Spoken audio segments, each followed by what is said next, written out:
नमस्ते बिटिया हमेशा खुश रहो बिटिया A very good morning to you all. Myself, JVN Dr. Ravi Jain, Assistant Professor, Department of Practice of Medicine at Faculty of Homeopathic Science in Jyoti Vidyapeeth Women's University. Today, we are going to start with thyroid disorders. And in today's lecture, we are going to discuss about hypothyroidism. Thyroid gland produces two types of hormones, thyroxine, that is T4, and triiodothyronine, that is T3. These hormones have important function. They are helpful in cell differentiation during development, and also they maintain the thermogenic and metabolic homeostasis in adults. So if there is any deficiency or excess of these hormones, then it will cause the effect on both these processes.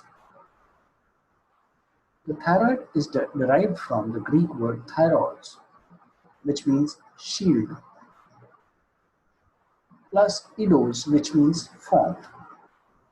So basically thyroid gland is like a shield. It is formed like a shield which protects us from different things. It consists of two lobes which are connected by isthmus. The thyroid gland is located anterior to the trachea between the cricoid cartilage and the suprasternal notch. You can see the thyroid in this figure where we have the thyroid gland which are connected by isthmus, and you can also see the larynx and the trachea in this figure. Now, the normal thyroid gland is 12 to 20 gram in size, and it is a highly vascular organ.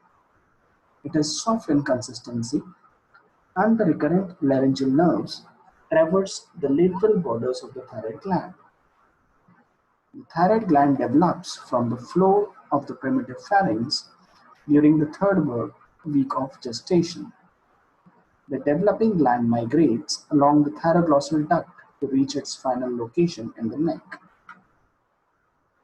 The autoimmune disorders of the thyroid gland can stimulate overproduction of thyroid hormones, that is thyrotoxicosis, or glandular destruction and hormone deficiency, that is hypothyroidism. Benign nodules and various forms of thyroid cancer are relatively common. Now, today we are going to start with hypothyroidism.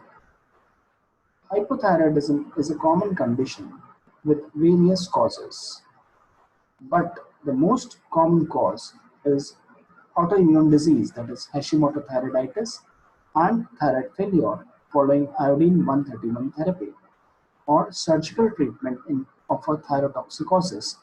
These three causes accounts for over 90% of the cases. Autoimmune thyroid disease, that is Hashimoto thyroiditis, thyroid failure following surgical I-131 treatment. Now, there are three important causes of hypothyroidism. First one is primary cause, the second one is transient cause, and the third one is the secondary cause. In primary, the causes of hypothyroidism are: number one, autoimmune hypothyroidism, that is seen in case of Hashimoto thyroiditis, acute thyroiditis. Next, we have iatrogenic, which occurs after the iodine 131 treatment of subtotal or total thyroidectomy with external irradiation of the neck for lymphoma or cancer.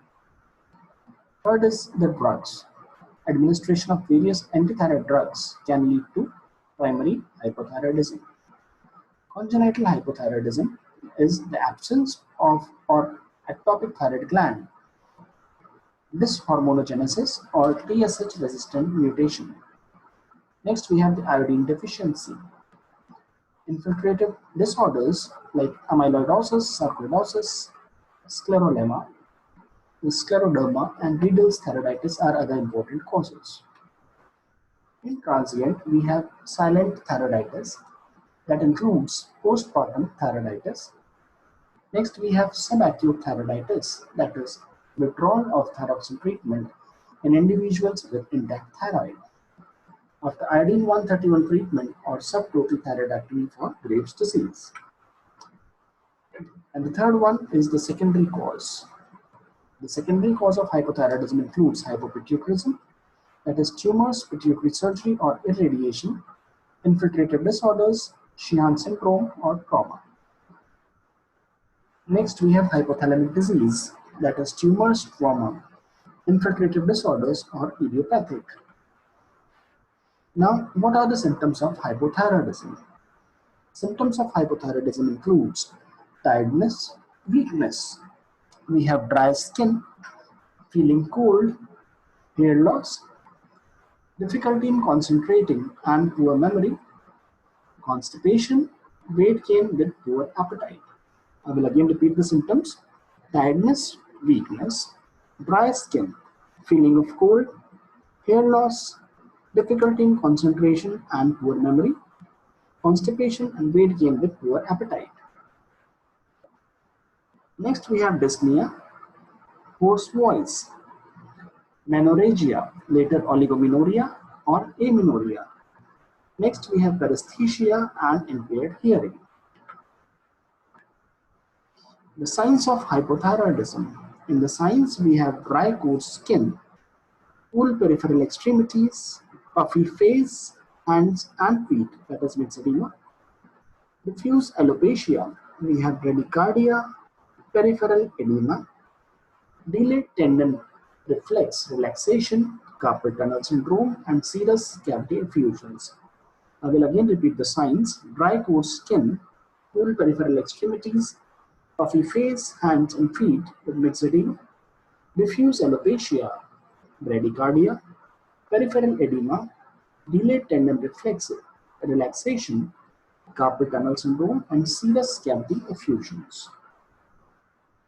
Now we start with congenital hypothyroidism. Congenital hypothyroidism occurs in about 1 in 4,000 newborns. The cause of congenital hypothyroidism, it is due to thyroid gland dysgenesis in 80 to 85% individuals. There are inborn errors of thyroid hormone synthesis in 10 to 15% individuals. Next, we have TSHR antibody mediated in 5% cases. The clinical manifestation of congenital hypothyroidism includes majority of the infants appear normal at birth. There is prolonged jaundice with the feeding problems, hypotonia, enlarged tongue, delayed bone maturation, and umbilical hernia. The diagnosis of congenital hypothyroidism is the neonatal screening programs based on measurement of TSH or T4 levels in heel prick blood specimens. The treatment is T4 is instituted at a dose of 10 to 15 microgram per kg per day. Next is autoimmune hypothyroidism. Autoimmune hypothyroidism is associated with the goiter, that is Hashimoto or goitrous thyroiditis, minimal residual thyroid tissue, that is atrophic thyroiditis. There are also other varieties like subclinical hypothyroidism and clinical hypothyroidism or overt hypothyroidism. This was all about today's lecture. In the next lecture, we will continue with autoimmune hypothyroidism. This session was powered by Digital Version 2.0 Jyoti Vidyapeeth Women's University. I hope you are satisfied with my digital session. If you have any query, please mention in the comment box and I'll try to resolve it. So this was all for today. Thank you very much. We will be meeting in the next lecture tomorrow with autoimmune thyroiditis continuation. Thank you.